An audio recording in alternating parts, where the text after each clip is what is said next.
What's going on, y'all, and welcome back to another Etheria restart video. I thought this was coming because there was a little screenshot of an ad for Yelli, and of course the Yelli trailer has officially dropped, guys. We actually know her kit as well. We'll cover that in just a second on the patch notes.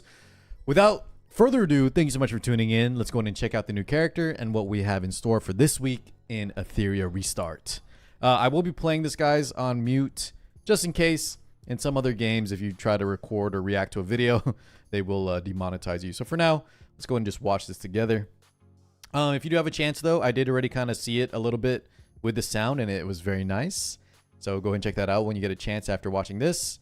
We did see, though, that she does have a bow. She was talking to Marvel, and Yelli looks really, really good, guys. I think the visuals, the character designs, the quality is actually increasing quite a bit. Very impressed with this video. Like the trailer so far. But yeah, Yelli, she seems like she has kind of like a her weapon of choice is a bow, and she actually references Holden here, which, as we all know, right, she was in the Holden / Hoyan trailer at the end. So if you guys are big into the lore, I'll admit I skipped a lot of the story, so I don't know for sure what her relationship is with that stuff, but I do like to pick up pieces of information here and there from you guys especially. And look at that. She kind of has like a stand with a giant bow. There's the shot into the eyeball. Etheria restart Yelli coming soon. And we did know that she was a constant, a light unit. So she will be on the Apex banner. All right, guys, let's jump straight into the patch notes. And this one I didn't really read too much into. Except, I had to take a little sneak peek at her overall kit. So I kind of understand what it's about. But let's go ahead and check this out together, guys. We have the upcoming patch maintenance for... scheduled for June 25th. There will be a 1-hour downtime, and we'll get some 200 Hydra Crystals. All right, sounds good. And here she goes. Here is Yelli. Let's read this together. Yelli is an output-focused character centered around pursuit attacks, delivering lethal strikes to enemies with continuous follow-up after critical hits. That sounds a lot like Rosa. So, yeah, could have a kit similar to Rosa. She also possesses Self-Dispel, which is, guys, any character, especially for PvP, PvE, you name it. Self-Dispel is always very nice. I'm wondering if that's going to be via a passive, or will she have to activate a skill to cleanse herself? Maybe that's baked into some of her other stuff, like her buffs. Crit hit buff, so like, similar to units like Gray. Kind of like Heinrich, but Heinrich is more of a debuff. And then AoE defense reduction. Very cool, too. Similar to Viper. So we already see her taking parts of a lot of other characters' kits. We have the follow-up critical hits like Rosa. We have the crit hit buffs like Gray, and then we have similar damage reduction. Not exactly like Viper's, but we can already see her kit is what it's kind of about. I think she is looking to shape up to be very nice for both PvE and PvP, as they say here. So I'm very curious, though. Sometimes when they try to do these like jack of all trades characters, the master of none, will she really excel in a certain area? I guess we'll have to find out. We need to see the multipliers. We need to see exactly where like these skills are baked in. Like is her Dispel baked into the crit hit buff? Are these passives? Does she have AoE damage? Does she have single target? That's all the stuff we're going to find out soon. But visually, I think they did a stand-up job. I know a lot of people are going to be a fan of Yelli. And the fact that she's an Apex character, right? An Apex damage dealer. Think of units like Messiah. That's going to allow us to bring her into a lot of areas without worrying about elemental disadvantage. So hopefully she's very strong.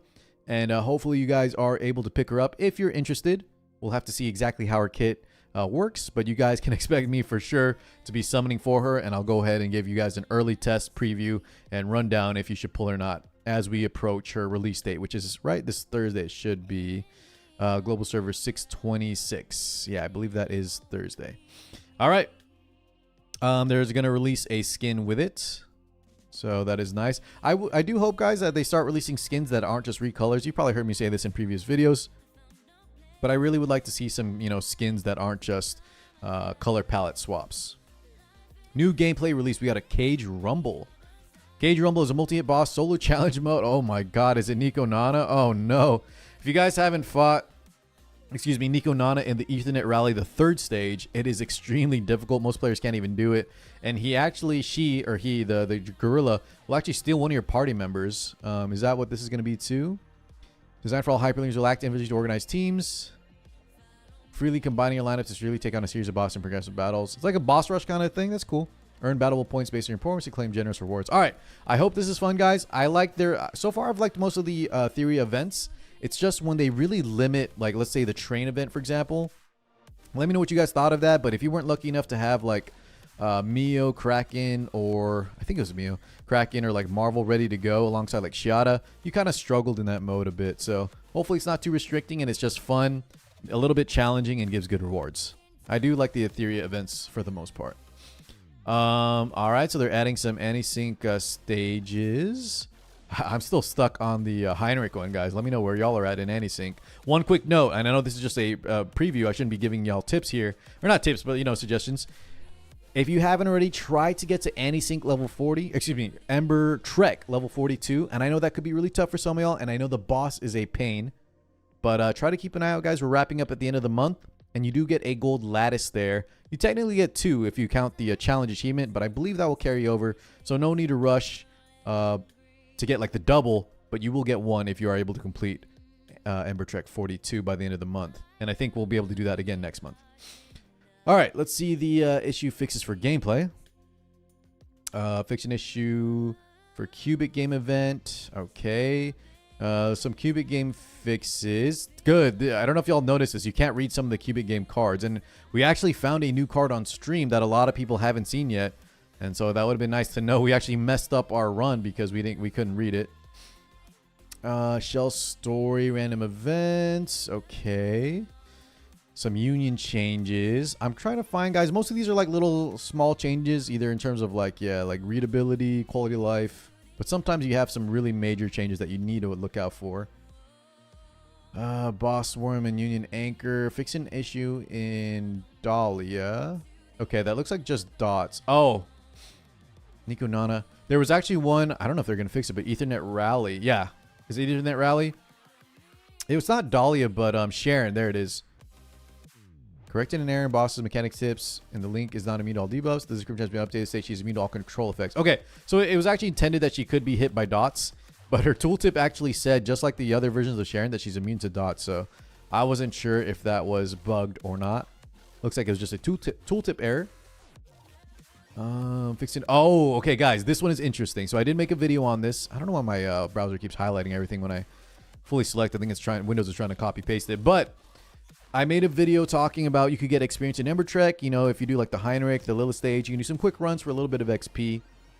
And while that might be nice for some of y'all, I was already starting to see some users test like things like macros and botting, and I think that's just not a good idea. Having a game that needs stamina to progress, and then you have a way to get free experience, is just a way to incentivize players to do, you know, third-party programs to kind of like automate this, because doing it manually was such a pain in the butt.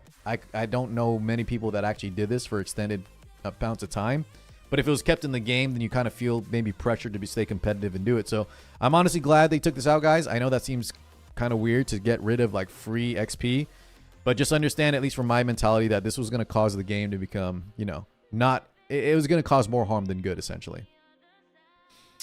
So that is one major thing. I'm glad that got taken care of. Some Summit Arena changes. And if I missed anything, guys, I'm kind of going through these a little briefly. Just let me know in the comments. Fix a conflict issue that could occur during continuous battle. What does that mean? Guys, some people were theorizing that when you do continuous battle, the RNG is worse. I have noticed weird things where my runs are failing when previously they were super successful, but you know, playing gacha games for like 7 years plus now, I think that's just, you know, we're kind of just, it's just anecdotal evidence. We notice patterns, but in reality, it's just bad RNG. There's some Infinity Train stuff here. Anything else interesting? Discrepancy mechanic tips for Grim Pursuit. Okay, yeah, the dot thing they're looking at. All right, doesn't look like there's anything too interesting there. Fix an issue where Hellkid's skill Crystal Strike did not increase Shroud Barrier. Okay. I didn't know that was bugged about Hellkid. Fix the potential desynchronization issue for Lilith. All right, that looks like just a buff notification. Viper's passive and counter effects triggered each other. Fix an abnormal target issue. So I do play a lot of Viper. What does this mean? Animus' Viper's passive and counterattack effects triggered each other. Okay, I'm assuming this is like, I think maybe he was proccing too many times. His S2 passive does allow him to proc. And then I don't know if that means with Bramble or is there another counterattack mechanic. Either way, I think they're saying He was proccing too many times via the counterattacks. He could proc via his passive. That's a little unfortunate because I feel like I thought those procs were natural, but I guess they were kind of bugged. All right. He might be getting less S3s or less S1s overall now. Fix the prowess system for some skills of... Oh, guys, this one. Take note of this. This is actually very interesting. I have viewers, shout out to Danar, who's noticed things like Messiah and Catchy the Guard. Actually, they're between beta and live, or just in general, like Messiah, when you get his prowess upgrades for crit damage, I think a lot of people didn't catch this. I didn't for sure. You get, like, let's say you get 20% crit damage, right, via his passives. And that's not the exact amount. It's just an example. Let's say in the prowess upgrades, you get 20% crit damage on Messiah. In his stat sheet, he'll only have like 15, right? 14. There was like a missing amount when you upgrade and what the game was giving you. So I think they're adjusting that.